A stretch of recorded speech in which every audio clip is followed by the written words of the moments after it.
ចំនួនមកអូនរៀនបានតែមួយថ្ងៃ200រៀលដល់មកចំនួនអូនពុំមិញអើយចាយលុយដោយព្រឹសសង្គ្រា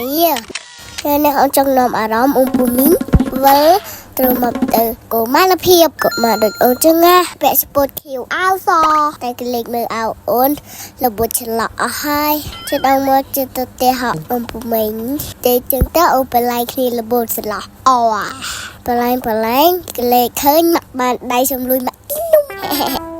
សាលាអូនរៀននេះសាលាវត្តធម្មវត្តគោ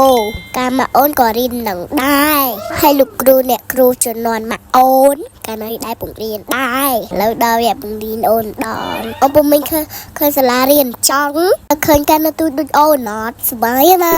តបអូនអ្នកលក់នំអាម៉ាក់ប្រាប់ថាសិតតែលក់ចំនួនមកអូនទាំងអស់ដូចតបអ៊ំពុំលក់នេះចង់លក់តាំងពីញ័នមកអូននៅទូចោឥឡូវដល់វគ្គអ៊ំទីងម្ដងមកអូនប្រាប់អូនថាចំនួនមកអូនរៀន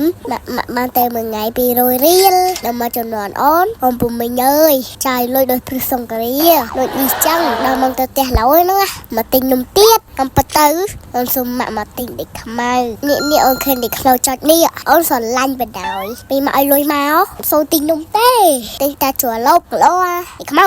ពេញកបោបនំនេះថាអាម៉ាក់ថាប្រាប់អូនយកអីបានអូនយកហ្នឹងឥឡូវអូនទៅបានស្នៅដៃមួយនំមួយអូនយកប៉ភីងហើយអំបត់ភៀកទិញចាស់ទិញឡើងគេចូលរៀនល្មមមកពុំមិញនេះគឺដឹងចង់ខយចូលឲ្យអ្នកគ្រូហៅឈ្មោះយកសេផោ